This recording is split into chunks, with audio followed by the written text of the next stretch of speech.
reconnaître. Un jour de plus en vie parmi les hommes, parmi le mal. Je suis Miyamoto Musashi, ni homme ni animal. Devant ma lame, l'ennemi ne peut même pas cligner des yeux. J'ai mal à l'âme, je ne pourrais être soigné que par les cieux. J'aime bien rapper quand j'ai bu, j'ai plus appris quand j'ai lu. Qu'en écoutant mes adversaires me raconter leur vécu. Je trouve l'échec facile. Bonjour à toutes et à tous, bienvenue sur cette nouvelle vidéo sur la chaîne. Alors j'ai fait un petit jeu depuis la dernière vidéo YouTube que j'ai tournée et sortie, qui était sur Jude Bellingham. Voilà ce qui s'est passé. Mbappé a signé au Real de Madrid, l'IVG est rentré dans la Constitution, Baki Doumbé a été gâché à cause d'une écharpe, Akira Toriyama, le papa de Dragon Ball Z et beaucoup d'œuvres, est mort malheureusement, et il n'y a toujours pas de cessez-le-feu en Palestine. Voilà à peu près ce qui s'est passé. En l'espace de 35 jours, le monde va très vite. J'aurais pu faire une vidéo sur chacun de ces sujets, mais vous me connaissez, j'aime bien prendre mon temps. Alors aujourd'hui, on est toujours sur une chaîne fumeur, évidemment. Aujourd'hui, de quoi on va parler? On va parler d'un de mes mangas préférés, Vagabond, par Takehiko Inoue. Donc c'est vraiment un de mes mangas préférés, je le trouve incroyable. Il est inspiré de l'œuvre d'Eiji Yoshikawa, qui s'appelle Miyamoto Musashi. Alors, Vagabond, concrètement, de quoi ça parle? Alors, c'est un manga qui parle du célèbre samouraï Ronin 100 mètres Miyamoto Musashi, de son vrai nom Shinmen Benosuke. Ça a été prépublié à partir du 17 septembre 1998 au Japon. Donc c'est un manga qui a environ 25-26 ans et comme je vous l'ai dit, c'est basé sur un roman. Ce manga a pris le titre de meilleur manga en 2002 avec le prix Osamu Tezuka. Pour le cinéma, il y a les Oscars, pour la musique, il y a les Grammy, et pour le manga, c'est le prix Osamu Tezuka. C'est traduit dans 14 langues. Donc c'est un succès assez mondial. Beaucoup de pays ont vu naître Vagabond dans leur langue, c'est génial. Et on compte à ce jour 35 tomes, sachant que le dernier manga Vagabond, le tome 37, est sorti en 2015. Donc ça fait à peu près 9 ans qu'on n'a pas de Vagabond. Mais c'est pas grave. Donc encore une fois, ça parle de Musashi. Musashi qui est mort à 51 ans. Il a vécu entre 1584 et 1645. Et c'est le samouraï considéré comme le meilleur qui ait jamais existé. Il a fait 60 combats, 60 victoires, il n'a jamais perdu. Il a écrit un bouquin, et plusieurs même, qui s'appelle Le Traité des 5 roues. Je l'ai lu, je le trouve un petit peu obsolète. Excusez-moi, petit problème de musique. Alors, ce manga, ce bouquin, je le trouve un petit peu obsolète parce que c'est un bouquin d'escrime. En fait, on t'apprend à comment te comporter avec un sabre au quotidien dans tous les aspects de ta vie. Quand tu vas manger quelque part et qu'il y a des samouraïs autour, quand tu te balades dans la rue, comment tu dois positionner ton sabre pour être prêt à le dégainer à n'importe quel moment. C'est un bouquin d'une autre époque, du XVIe siècle pour le coup, ou 17e, mais c'est considéré comme un des meilleurs bouquins sur l'escrime. Et donc c'est écrit par Miyamoto Musashi. Il a fait d'autres ouvrages sur la philosophie, parce que Musashi était aussi philosophe. C'est quelque chose qu'on retrouve beaucoup dans le manga, on va en parler après. Mais Musashi est quelqu'un d'incroyable. Alors on va commencer par, pour moi, la première partie du manga, le premier arc, entre guillemets, c'est son enfance. C'est l'enfance de Musashi, on y voit un gamin d'à peu près 14 ans, qui veut déjà se battre et qui veut déjà tuer des gens. Il faut savoir que son père a été considéré comme un des meilleurs samouraïs, donc il veut au final battre son père, mais avant ça il faut qu'il batte des énormes ennemis, complètement tous plus forts les uns que les autres, et il commence très jeune. Donc il se lance dans la quête de devenir le plus fort, devenir le meilleur sabreur du Japon. Comment on voit Musashi dans les premiers tomes du manga? On le voit comme une bête sauvage en fait, tout simplement. Avant de devenir le philosophe, avant de devenir le guerrier invaincu qui avait battu 60 personnes, Musashi c'est quelqu'un de très sauvage, quelqu'un de très animal. Et ce qui est intéressant c'est de le voir grandir au fur et à mesure de l'œuvre. Parce que quand on le voit petit, on se dit voilà c'est une brute épaisse, ce mec là qu'est-ce qu'il va faire? Il va emprunter ce qu'on appelle la voie du sabre, pour devenir vraiment un des meilleurs sabreurs du Japon, mais il part sans maître. Il s'est fait tout seul, il apprend son propre style. Et le début je le trouve très fougueux, et c'est très marrant parce que quand on avance dans l'œuvre, il y a une métamorphose de Musashi. Qu'est-ce que ça veut dire être le plus fort? Qu'est-ce que ça veut dire d'être invincible? Qu'est-ce que ça veut dire de tuer n'importe quel homme qui se met en face de lui? Il comprend petit à petit, mais il se prend quand même des bonnes leçons de morale, notamment par le moine Takuan, qui est un moine qui le supervise entre guillemets, et qui tout au long de l'œuvre va apparaître à des moments charnières ou des moments clés. Les personnages sont très bien développés, notamment il y a un des amis d'enfance de Musashi qui s'appelle Matahachi, qui lui son rêve c'était d'être l'égal de Musashi, il ne l'a jamais été. Le moine Takuan comme je vous ai parlé, l'amoureuse de Musashi qui s'appelle Otsu, son disciple, tous les personnages ont un excellent traitement. On les voit vraiment évoluer au fur et à mesure de l'œuvre. Il y a une pause entre le tome 14 et le tome 17, donc ça fait 4 volumes, où on ne voit absolument pas Musashi. On le voit peut-être une fois, et encore c'est un flashback. Parce que pour Takehiko Inoue, pour faire une histoire crédible, il faut des personnages crédibles.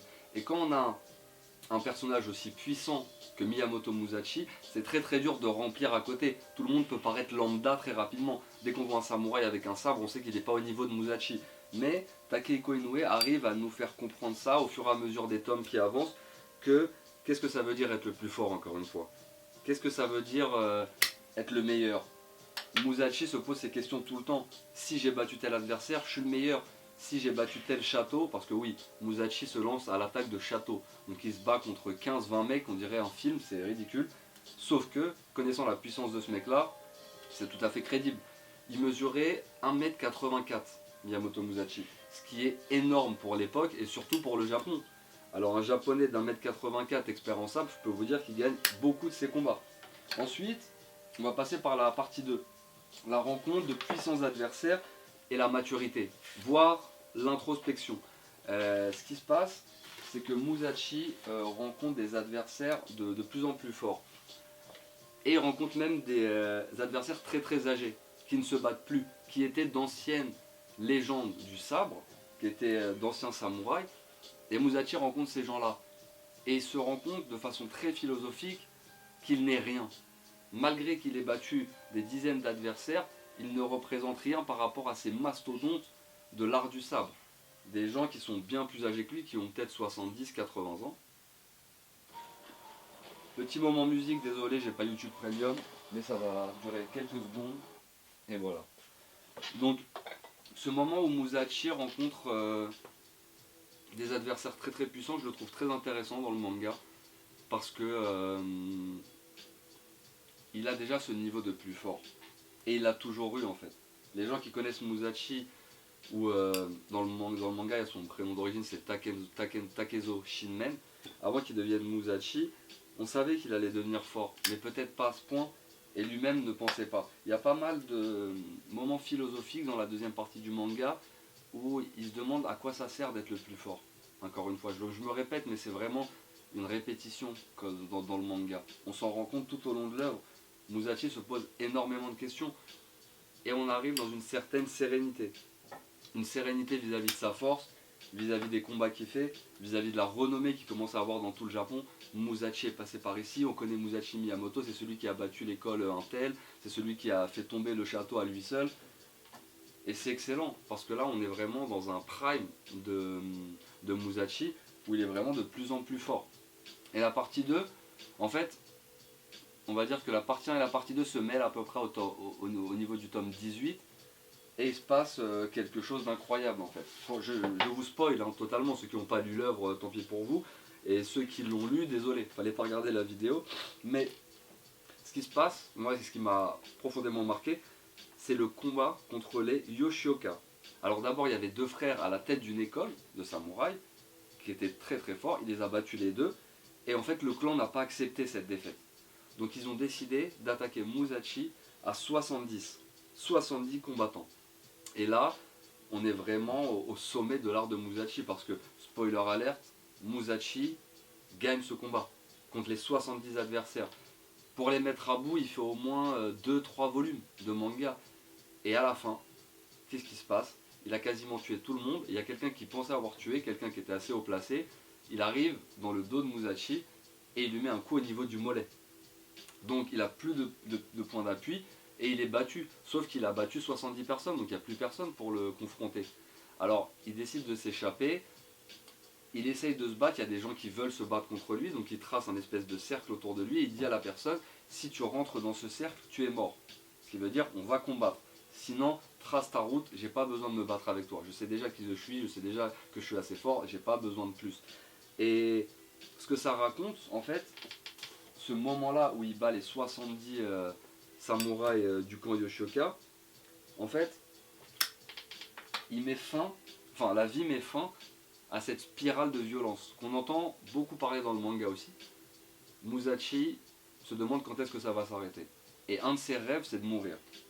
Alors, est-ce que Musashi était quelqu'un de suicidaire, déguisé en samouraï intrépide? Je ne sais pas. Mais la mort était très très importante pour lui. Musashi savait qu'un jour il allait être délivré de cette vie de combat. Mais que tant qu'il allait être dans cette vie, il allait devoir combattre. Parce qu'il a il a reçu une renommée incroyable. Tout le monde veut se battre contre Miyamoto Musashi. Et c'est un cercle de violence en fait. Et tout le monde lui disait quand est-ce que tu vas arrêter cette spirale de la violence. Tous les adversaires qu'il a battus étaient dans le même cas que lui. Je parle des vraiment adversaires très très forts. Il y en a eu une petite dizaine. Je ne parle pas des 70 samouraïs dont je viens de vous parler. Et ce qui est intéressant, c'est que cette blessure, ce combat contre les 70 samouraïs, c'est un tournant dans le manga. Déjà, Musashi se fait blesser pas mortellement, mais assez pour ne plus combattre de la même façon. Alors il y aura quelques combats après cette blessure, mais on sent que Musashi n'est plus au niveau d'avant. Maintenant, une fois qu'il est blessé, excusez-moi, une fois qu'il est blessé, on rentre dans un mini arc. Les derniers volumes qui sont sortis, Musashi devient fermier. Alors dit comme ça, c'est ridicule, mais ce qui se passe, c'est qu'il a sa blessure et il y a des gens qui veulent le recruter en fait. Une fois que les gens sont au courant que Musashi a battu toute une école de samouraïs, pas moins de 70 combattants, il reçoit une fame, une hype incroyable. Tout le monde veut le recruter pour qu'il enseigne dans son château. Sachant que tout au fur et à mesure de l'œuvre, je vous parlais tout à l'heure, entre le 14 et le 18, on ne voyait pas Musashi, on parle de Kojiro Sasaki, qui est son rival en fait. Ils se sont déjà rencontrés, ils ne se sont pas battus, mais s'il y avait un combat qui aurait été le main event de tout le manga, ça aurait été Kojiro contre Musashi. Donc pour revenir aux derniers tomes qui sont sortis, c'est un peu l'arc de la ferme, comme on a vu dans Vinland Saga saison 2. Et en fait, il décide d'aider ses paysans. Mais il y a des gens qui viennent le voir en fait, qui viennent pour le recruter. Oui, vous êtes Musashi, venez avec moi. J'ai le seigneur de telle région qui veut, etc., vous avoir dans son dojo pour former les futures générations. Et Musashi n'en est pas encore là. Musashi est en train d'essayer de sauver des fermiers où il a atterri. Donc il essaie de faire pousser du riz. On voit toute sa, comment dirais-je, toute sa détermination, qui au lieu de combattre, aujourd'hui il va devenir un fermier, faire pousser du riz dans un terrain qu'il ne veut absolument pas pousser. Donc c'est un arc vraiment très très avant-gardiste. On n'avait jamais vu ça. On n'avait jamais vu un manga qui est basé sur le sabre finir avec un arc aussi élaboré que celui de la ferme. Encore une fois, les personnages sont vraiment bien développés. Il y a notamment un vieux fermier qui est un peu au début réfractaire à Musashi, qui au final le prend sous son aile et lui apprend vraiment à devenir un fermier. Et on n'a pas de nouvelles de Vagabond depuis cet arc. On sait que là, à la fin du 37e tome, le mec se dirige vers là où est son rival, Kojiro Sasaki, dont j'ai parlé précédemment, mais on ne sait pas. Ça veut dire que ça fait 9 ans qu'on est sans Vagabond en fait. Là, je vous ai raconté l'histoire de Vagabond en quelques minutes, mais quand on se plonge dans ce manga, il y a une atmosphère qui est vraiment différente de tout ce qu'on connaît en fait. C'est un seinen, mais on comprend des choses philosophiques, comme dans tous les seinen quasiment, mais Vagabond a une âme particulière. Quand on lit Vagabond, quand on voit le parcours de Musashi, il y a beaucoup de choses qui font qu'on va se reconnaître dans Musashi. Parce que c'est quelqu'un qui vit avec ses défauts, avec ses qualités, mais qui est un personnage à part entière. Il est déjà marginal à cette époque-là. Alors aujourd'hui on entend des gens marginaux dans le monde moderne, mais à cette époque-là, tout le monde vivait un peu comme le disait la société, comme le disait le shogun ou des choses comme ça. Musashi est complètement différent de tout ça. Musashi, lui, il est très très au-dessus de tout. Ça veut dire que dans tout le manga, on n'a pas peur pour Musashi. Évidemment, il a les blessures, mais personne ne le tue. Et c'est ça qui est inspirant avec lui. Parce que dans n'importe quel autre manga, le personnage serait mort depuis longtemps. Mais Musashi, c'est réel. Par exemple, quand on dit qu'il a battu les 70 combattants, là, il y a une phrase dans le manga qui dit il les a battus quasiment en un coup tous. Ça veut dire qu'en un seul coup de sabre, le mec arrive à ôter la vie. Il a un réel pouvoir en fait, qui lui vient de lui-même, des combats qu'il a fait. Et Vagabond pour moi est un manga fondateur. Le dessin, j'en ai pas parlé, parce que j'ai même pas besoin d'en parler. L'histoire est tellement bonne qu'il n'y a pas besoin de parler du dessin. Mais le dessin est incroyable.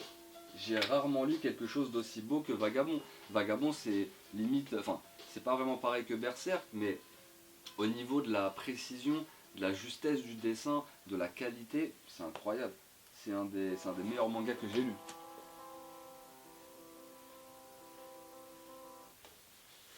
Donc, mon conseil, si vous n'avez jamais lu Vagabond, parce qu'il n'y a pas d'animé, il n'y a pas d'adaptation animée pour Vagabond, c'est que du manga. Mais si vous êtes friand de manga, de seinen, de sabre, je vous conseille d'aller lire Vagabond. 37 tomes, donc évidemment la série est arrêtée depuis 9 ans, quasiment 10 ans, c'est énorme. Mais peut-être qu'un jour on aura la suite de Vagabond. Donc voilà, c'était un petit format court pour vous parler un petit peu de ce manga, pour que vous puissiez vous y intéresser. Moi c'est un manga fondateur pour moi, j'ai même écrit une chanson sur ce mec là. Et je pense que Vagabond ça pourra plaire à énormément de personnes. J'adorerais qu'il y ait une adaptation en film, pas en animé. Des vrais mecs avec des vrais sabres, ça pourrait être très très beau. Ça pourrait faire vraiment un banger, une série ou une série de films, genre 3 films ou quoi. Mais malheureusement l'œuvre n'est pas finie, donc on sait pas. Donc voilà, je vous dis à bientôt pour une prochaine vidéo. J'ai oublié de vous dire de liker, de lâcher un commentaire en début de vidéo. Si vous êtes encore là à la fin de la vidéo, merci beaucoup. Et je vous dis à bientôt pour une prochaine vidéo. Ciao.